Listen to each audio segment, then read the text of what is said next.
Well, hello and welcome to wherever you are in the world. We are here. My name is Marie-Louise Muir, and I am with the celebrated ceramic artist Kate Malone MBE.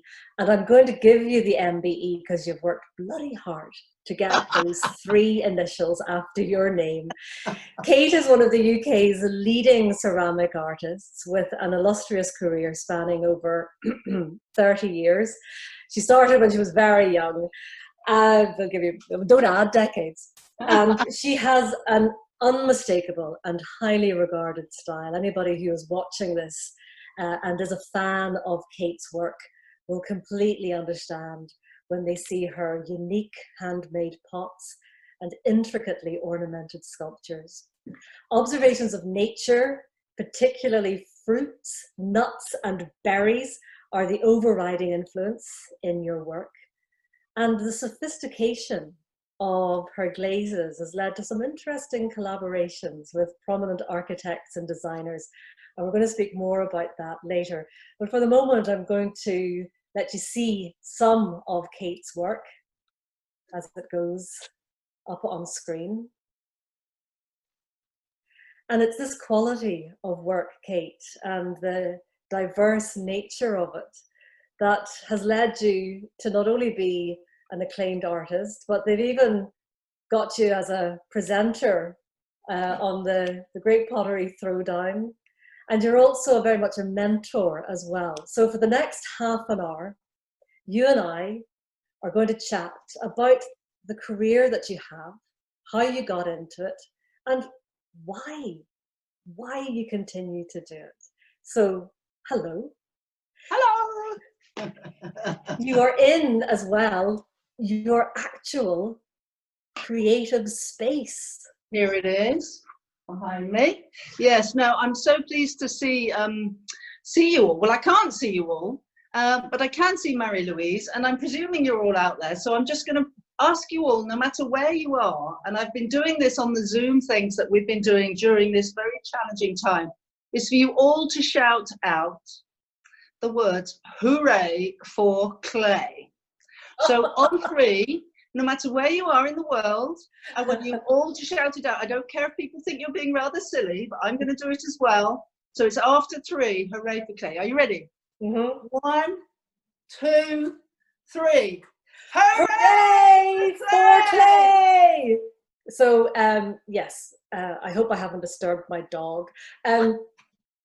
So it is very much, Kate, it is very much hooray for clay. Let's talk about that. Let's explore what that means to you.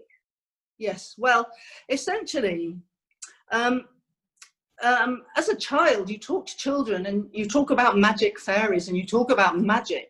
But actually, we witness magic in physics and science and nature every single day. A blade of grass growing, a flower growing from a seed, or an apple coming from a tree. It's just such a miracle. And in fact, clay is this incredible thing. It's being made by the planet now as we speak. There's more clay being made every day than we can ever use. It might not be where we want it or when we want it or the type that we want, but it's actually this great machine. And it's really brother and sister to glass and stone. And then when you make it and you get it out and you clean it and you make things with it, and there are so many applications, you then fire it in a kiln and you transform clay into ceramics. That's a different material. So you're witnessing a material change, and if you're making something, you're involved with that. So you go from soft, squidgy to solid, hard. The oldest clay evidence is 25,000 years ago. You know, so you're making something, or you're involved in the making of something that's very, very, very timeless. And also potters who worked 300 years ago, 3,000 years ago, 25,000 years ago, their fingerprints are still evident. And so you're part of this great continuum, actually. Whether you're a potter who enjoys something in a night class and makes the tiniest and simplest thing, to somebody who makes things of great complexity, and the great potters throughout time, the makers of Sèvres and Meissen and Eolica, you communicate across time. The things that I've made are going to last a lot longer than I am, sadly, because I quite like to live forever because I'm having a lot of fun. But essentially, I am in love with the transformation and the sense of being part of a continuum. Is that good enough? I love that. I think that is a pretty good first answer. Where did this all begin? Where did Kate Malone, Hooray for Clay, where did that love come from? Well, my earliest memories, I think, are at primary school, where we might have just played with some kind of putty or plasticine, and we were told to make cupcakes. But that's very early, and I can only put my finger on it like an elusive dream. But essentially, I was at a big, rough, very progressive, comprehensive school in the 70s, and there was a Great Education Act in 1969 that made art education, ensured that it was as much a part of the timetable as sciences and histories, etc., and the 3 R's.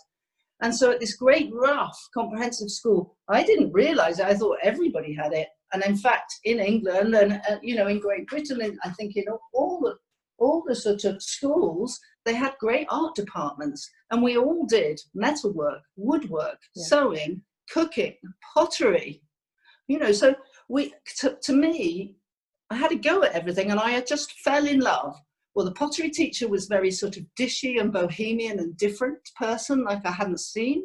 Came from quite a normal family, and he was always dusty and kind of different. And I just saw this pottery room. I saw all these jars on the shelves, and I have shelves much like that now with copper and cobalt and iron, and I didn't know what it was. And I literally thought, I want some of that. And then I had to wait a year, went into the E-block under the stairs, made some pieces, and in fact the pieces are quite similar to the things that I make now, which is very funny. I was very shocked when I saw the pieces my grandma had on her shelves. I started, and it's just never ended. This sense of wonder when you open the kiln, the sense of wonder at the transformations that I've spoken about. And I know a lot of you watching, I suspect you're all makers, or hopefully you're going to have a go if I can persuade you. It is a lovely, beautiful thing, and it's like a meditation, and it's like centering, and you connect with an element. And these days, it's quite easy to get very detached from the elements. We are talking, obviously, at a remove from one another, and in these extraordinary times, we are joined by people watching from all around the world, and you're all so welcome to this. Lockdown has been a terrible thing, but there was also these little creative energies, little movements that happened throughout it, and people escaping into creative activities, including making things. What place do you feel, Kate, that craft has in our everyday lives? Well, I mean, I was just drinking a cup of tea, and in fact, it's a cup, and I designed them. They're made in Stoke-on-Trent of bone china, and I design them about every 18 months, and I give them to friends and sometimes sell them. But essentially, it's because you kiss a cup when you drink from it. So it's very selfish for me to give away gifts that I know every morning my friends are kissing. It's essentially, if we can improve our life by beautifully crafted things, and that's not expensive sort of upper class things. It can be the way you decide on what cup you drink your tea from, or your key ring. You carry your keys around every day with you, but you can have a beautiful thing, be it a cheap beautiful thing or an expensive beautiful thing. So I think craft, craft is two things. Craft are tangible things, but there's also the craft of ironing, and the craft of making your bed, and the craft of making cooking. And so really, craft is about doing, isn't it? I think work is an expression of love. And so if you use beautiful things in your life, then you feel that love, really. And that's what it's all about, especially now. This lockdown obviously has its challenges, and it's horrific. And we have to try and make the most of everything. And I hope that people out there are turning to sewing or cooking or crafting, whatever they do.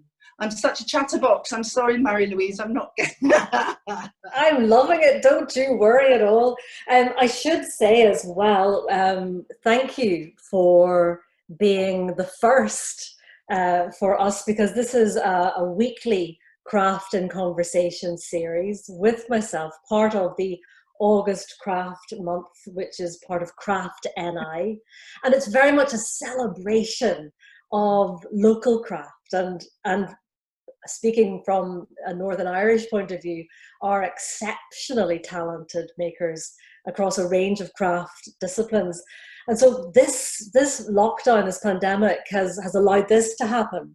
You know, these kind of new immersive online talks, these kind of celebrations and videos, so that more people from around the globe can be involved in the celebration of Northern Ireland craft.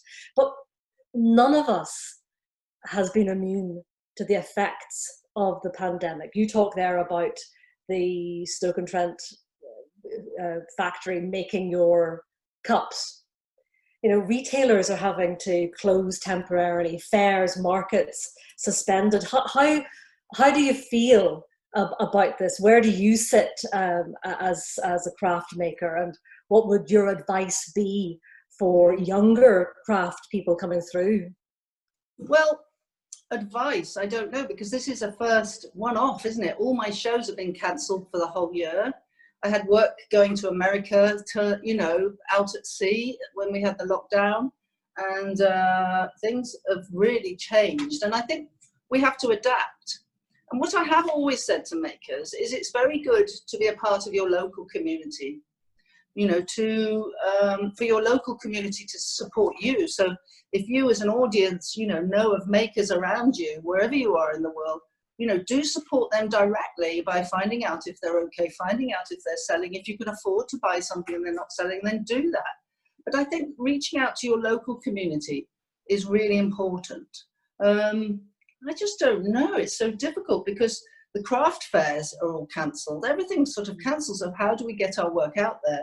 And I think the social media is our great friend in that respect. I have an Instagram account which is linked to Facebook and Twitter automatically, but Instagram is my leading thing. And I've never sold or wanted to sell anything through Instagram. And at the moment, I don't think I have to. I might have to turn to it, you know, if the COVID comes back in another wave or something. But essentially, I have communicated. And here we are on Zoom, communicating across the world to our community. So when I say reach out to your community, yes, physically reach out and have a garage sale of your work, or media-wise, social media, reach out to us, which is what we're doing here. We are, absolutely. It's all speaking up as well. You know, speaking up if you're in trouble, and speaking up, you know, just really communicate. And it's all about communicating. Don't suffer in silence, you makers who are worried. You know, share your worries as well as your pleasures and your joys. That's a really good point. I think that there's an element of not wanting to let anybody know that you're not doing well. But as you say, it is a community, and you have to you know, have the good times as well as the bad times. Yes, I have. You know, I'm worried myself. I have a fluctuating set of assistants who've fallen through the government net of assistance. And I'm still employing them, you know, and I've been employing them for the last 4 months, and we're all trying to get their hours down so that we can carry on in that way. But you know, we don't know. And I think it's very important to admit that. Yeah. However, I haven't stopped making, so it's piling up. Can I also say to everybody watching that Kate and I are going to chat roughly till about 6:30, and then we're going to, I would say whenever we were in the same room together, open the floor. I don't know what you say for Zoom, but for you to send your questions in to Kate, and I will be able to pick them up here through the wonders of technology and pass them to Kate. So probably around 6:30 to 6:45, we would love to hear from you, particularly people who are working in the crafts in various parts of the globe as well. It's really exciting for me personally to be sitting in Belfast, to be, you know, representing Craft NI in these crafting conversations.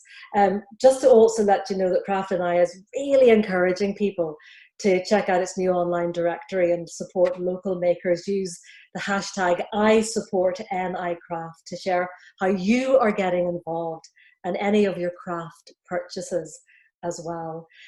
So we have you, Kate Malone MBE, famous lady off the telly. Getting Did you hot. enjoy the Great British Pottery Throw? Did you enjoy that? Well, it was very hard work, and it's reminding me of the heat in my studio. I've shut all the windows because the tractors are ploughing all the fields around my house. So there's dust. So I've shut everything up, and it was hot filming in Stoke-on-Trent through the summer, and I loved it. I mean, really, it's very hard work, and obviously it had its challenges when they said they were making things, and 3 days later they were firing them. And when I saw the schedule, I said to the production company, this is going to be so full of disaster. How are you going to do it? And really everybody pulled together to an extraordinary extent to reduce the risk. And there was jeopardy, of course, and that really showed the problems that we face.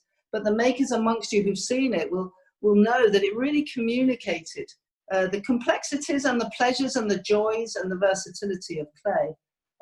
I was judge with Keith Brymer-Jones in series 1 and 2. And then I stopped at series 2, and Sue Pryke took over as another judge, and they're just about to go into filming for series 4. And the fact was, I don't know about the stats, but when we did series 2, 3.5 million people sat in their living rooms and they watched it, and that was the live watching, not the replays. So we got the joys of ceramics and the drama and passion of ceramics into 3.5 million living rooms, which, was an amazing thing. The BBC had to be credited, for this creative sort of input. It's not with the BBC anymore. That's not, I can't get involved in talking about that. But essentially, creativity, whether you're making or using something that's creative, is just the most rewarding thing. Somebody who makes something, children who learn how to make things, they should be doing craft. All of you who have children, you should be encouraging your children to understand materials, whether it's wood or metal or plastics or cooking or making bread, because to understand a material makes you a more rounded and able and confident person. So I'm not saying we need to make a whole nation of potters. That would be madness, although it'd be rather fabulous. But I'm saying it's just an enabling and empowering thing to be creative. And so I can't remember what the question was, but I'm just so passionate about this thing, all turn around, all just, sorry, I had a sort of funny juttery sort of thing there. It's fine. I didn't say anything. No, I'm just marveling at you and your energy. So don't you worry. Can we talk then about what has inspired you in the past and what is inspiring you now? Yes. Well, my inspiration is nature. My dad says that when I was a little girl, really before I was sort of speaking or walking, he'd see me sort of sitting in the grass and sort of pulling apart a flower or looking at a flower or looking at nature.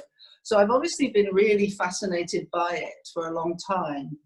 And a lot of you who might know my work, and if you go on to my website and link across to my art dealer's website and look at his section of work sold, you'll see that as well as making artichokes and blackberries and big fat pumpkins and really, really literally using nature as a direct inspiration, you'll also see strange geometric crystal modern pieces and pieces with atomic balls on. And essentially that's looking at, although it looks like it might be two different makers, and I don't know if you can see that here today, but you'll definitely see it if you research my work. It's all about nature, whether it's nature under the ground, and that's the crystal geology of nature, 250 miles down into the center of the earth. I think that's how far it is. There's this magma bubbling away and throwing out these extraordinary geometric shapes. And also I use crystalline glazes and grow crystals on the surface of my pots.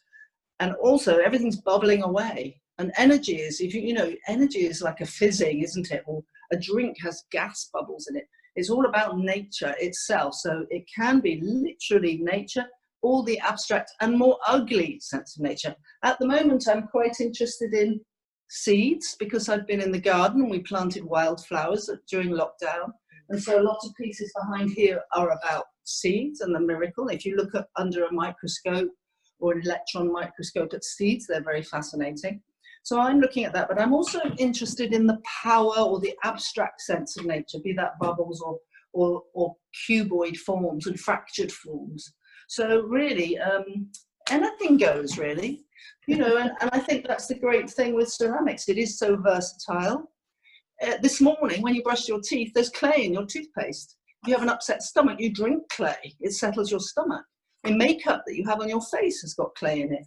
And there's a car engine made of clay, and silicon chips in computers are related to clay. And so it's just everywhere. And so I'm very inspired by trying to learn everything new as well about clay. So researching new glazes.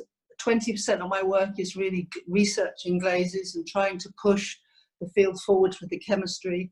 And yeah, just keeping going really.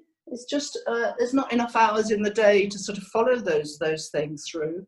But the things I'm interested, as I have been forever, is nature and really trying to represent that.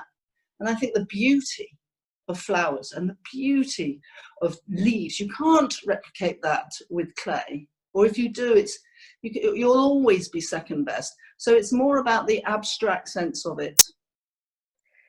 You have got an object there that you've been working on. So, yes. Oh, that I've been working on. No, this is an object made by somebody else. Oh, made by somebody else. Ah, good. Okay, because I wouldn't mind looking at something that you've been working on as well. But let's. No, I can do that. I can. Let me bring over the piece. I'm going to lift it. I think I'm throwing this at her. Actually, it's actually a soft piece. Look, here it is. So this is, in fact, on Radio 4 this week.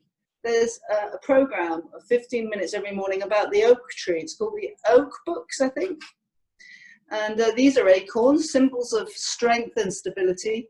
And I'm looking at wallpapers, William Morris wallpapers. So there's actually pattern and there's logic in the way these leaves are put on.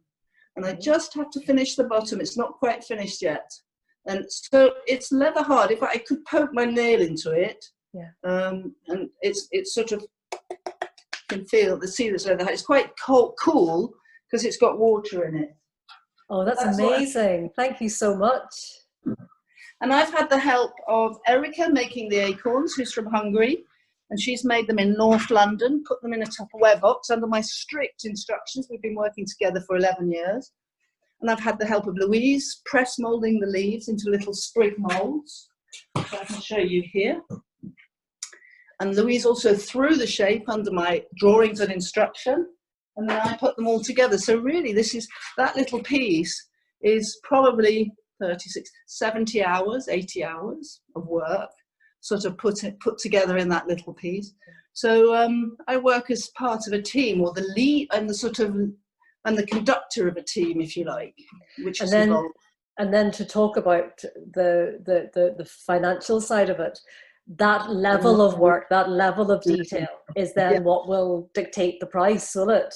Yes, absolutely.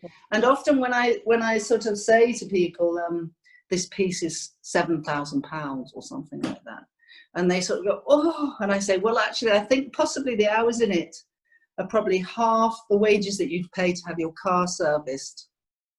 You know, the sort of hourly rate or the hours in. Of course, I could design something that might cost £50 because it's got a couple of hours in it, or that one which will cost thousands. And really, the great pleasure of using clay is that you can adapt and make simple things and complicated things.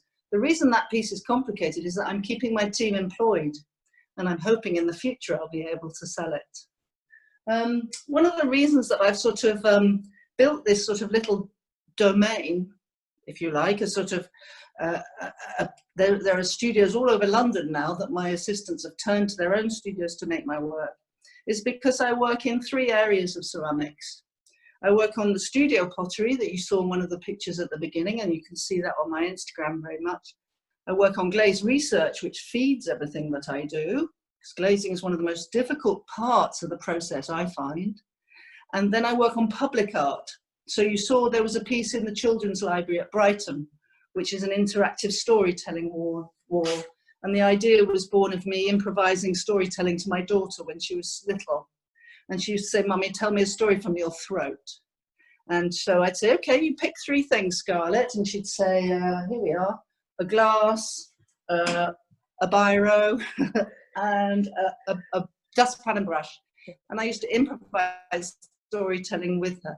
And that piece for the library and a couple of other very big pieces that take years to make and teams of people to make are there, and they're used, they're interactive, they're used today. That piece in Brighton with the blue wall with all those symbols all over it, you could improvise 1,000 stories or 10,000 stories from those pieces. And I used to tell her stories to try and make her cross the road more carefully, or brush her teeth, or be kind to others. You know, so it's very much, life is about sort of stories, really.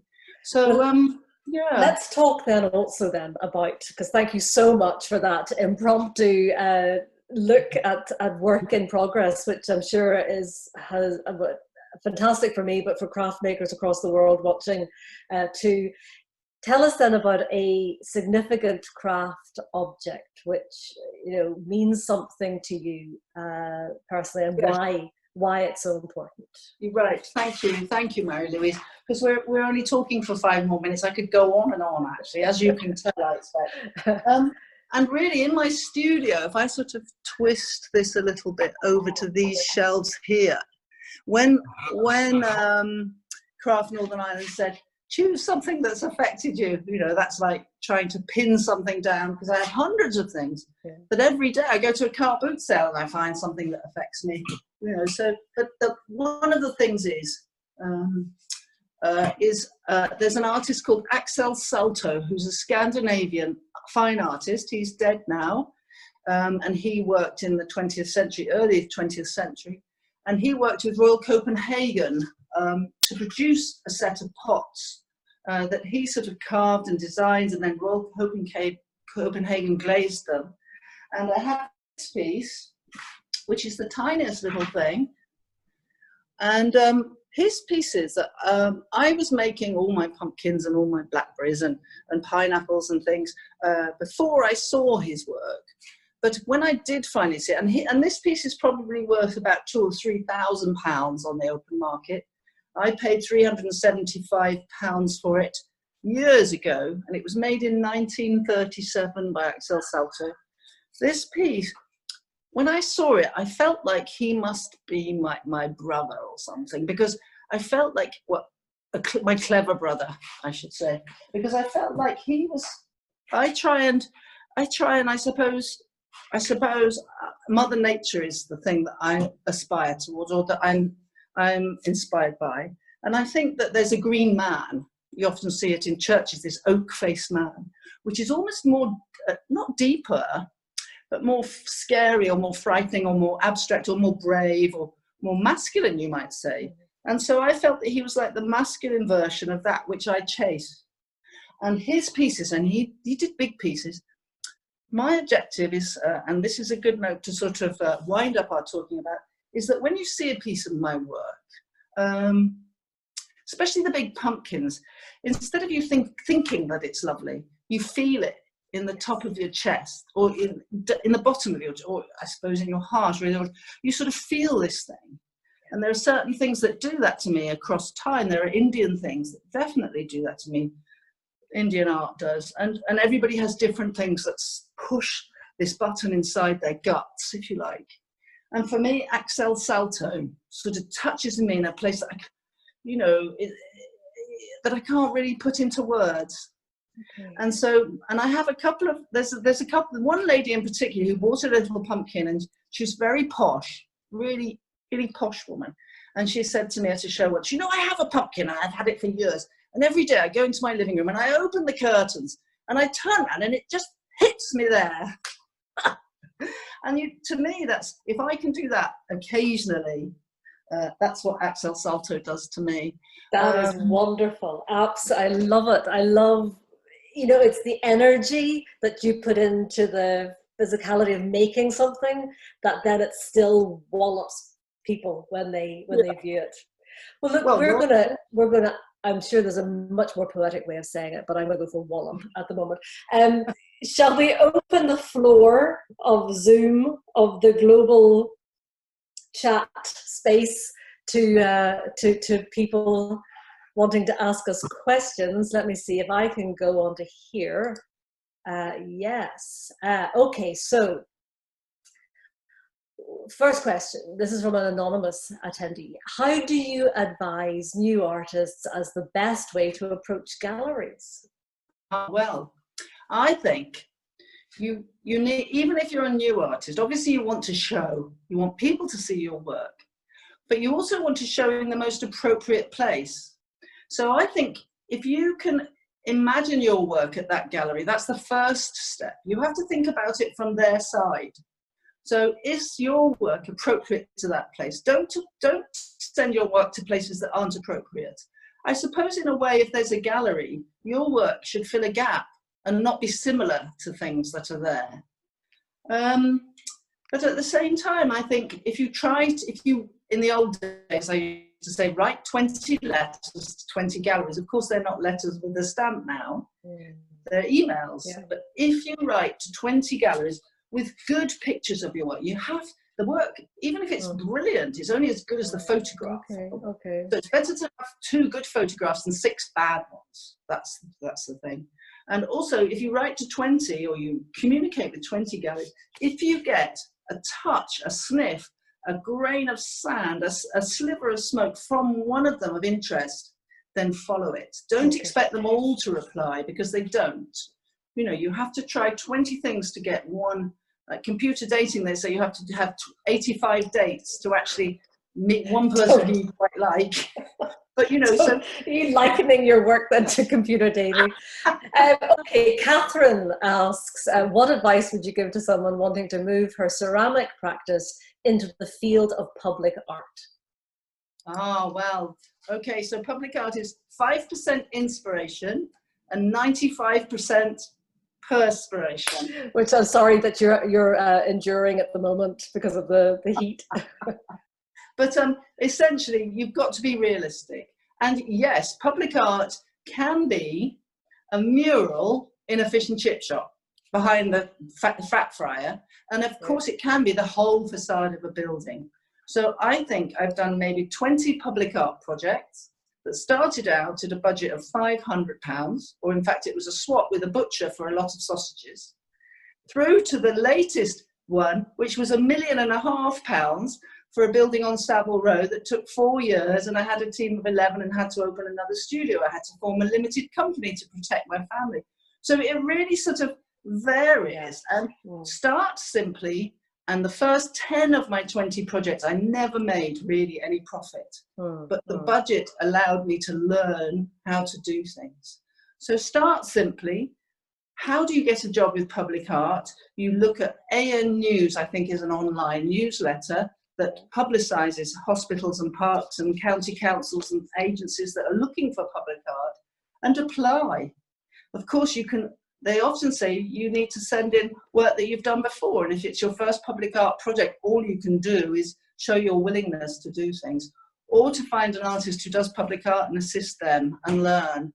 It's really hard, public art, because you've got engineering. You know, I put these pieces in Brighton. If one of those pieces was to fall on a child in the children's library, they could die, you know. So I had to work with an engineer on a triple mechanism to hang every single piece. So that if the glue failed, there are bolts that hold it on, and if the bolts fail, there's ropes that hold it on behind.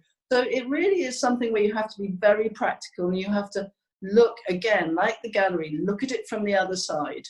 Look at a hospital and think what they need. Often the last thing about public art is that it needs to be site specific. It has to be meaningful to the place. It's not really about the artist. And a lot of times that I've got public art projects is that I'm thinking about the community where it's destined to be, and not about myself. So I'll study the history of an area. I might want it to express. I mean, the story walls are logical. It was for a children's library, and that's where you tell stories. But other things, I've done pieces that have told you about the history of a site through entertainment and through visual communication.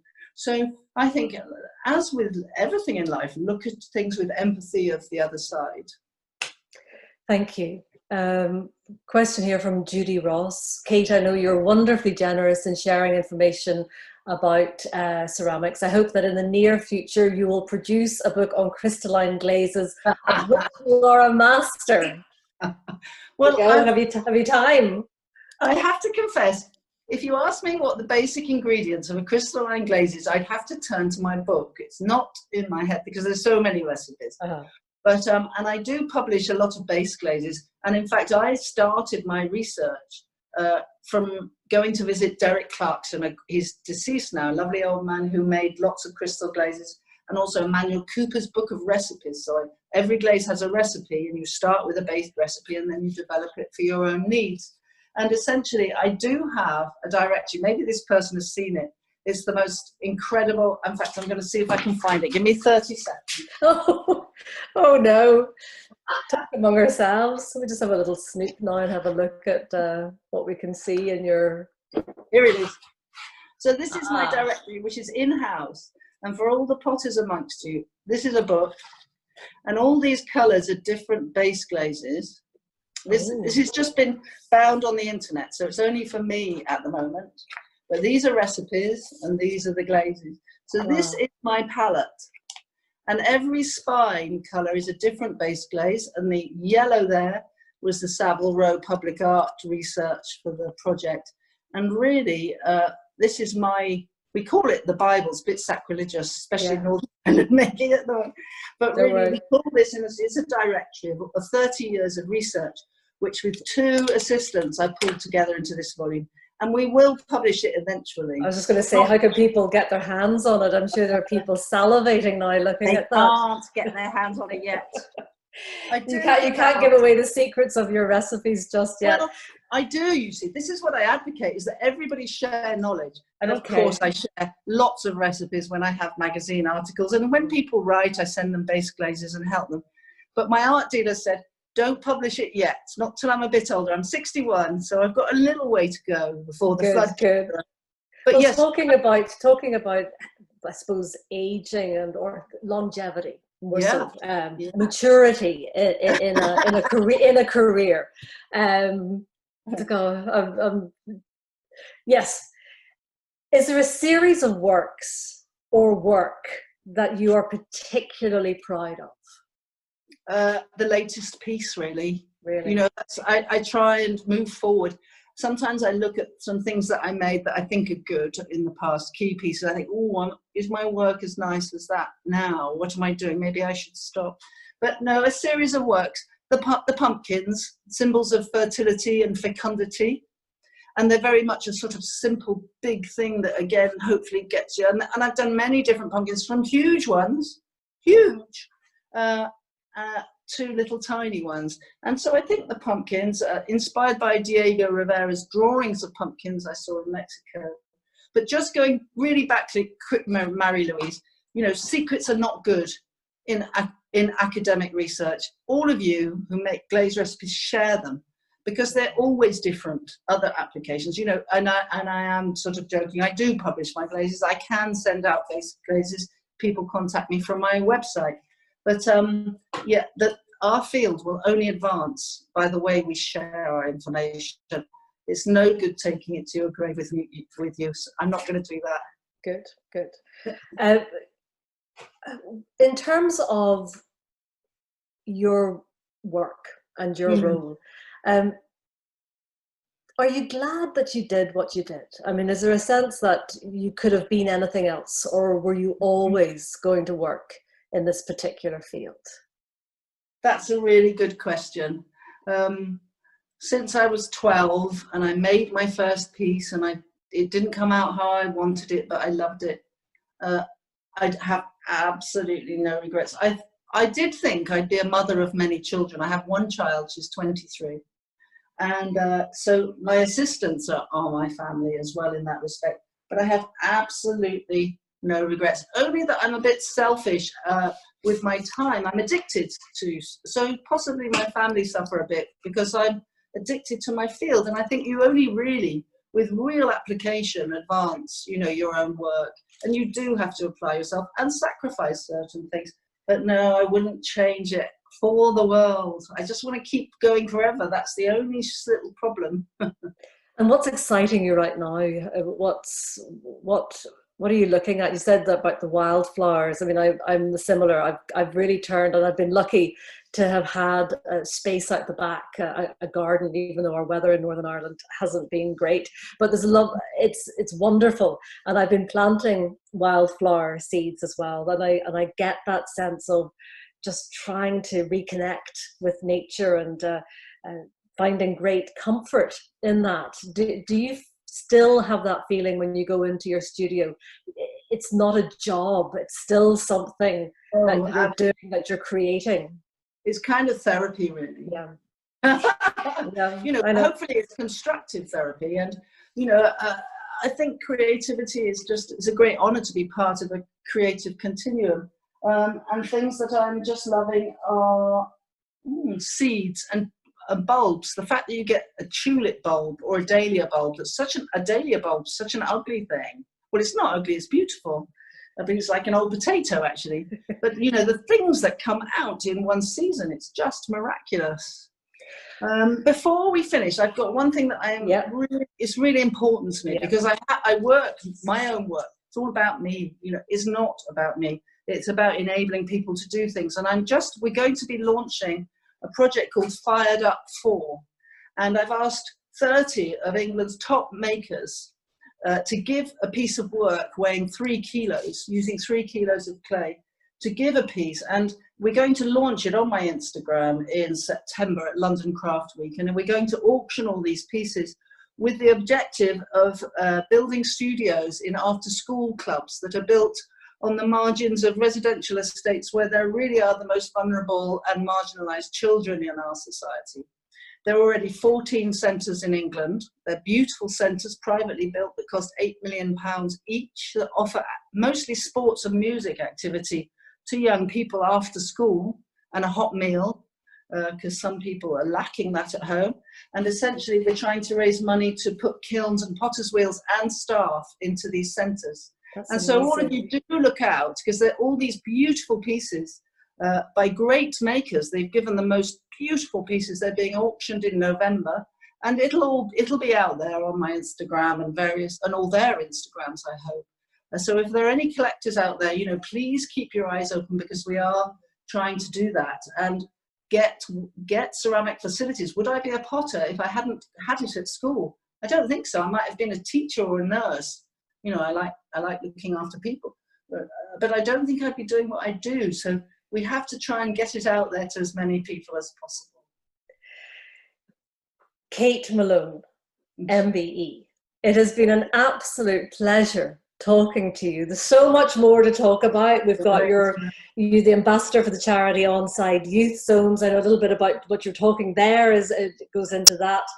You have been a joy to talk to for the last 45 minutes. Thank you to everybody watching. Thank you to Craft NI. For more information and to explore more events and activities, visit www.craftni.org, and I'll be back this time next week for another Craft in Conversation. So do please share the word at the moment. But for the moment, before we go, can we do one more hooray for clay? You start it. You start it. Okay, ready? 1, 2, 3. Hooray! Hooray for clay! Kate Malone, thank you so much. It's been an absolute pleasure. Thank you. Bye-bye. Thank you so much. Bye. Thank you, Marie-Louise. Bye-bye. Bye-bye. Bye-bye. Take care.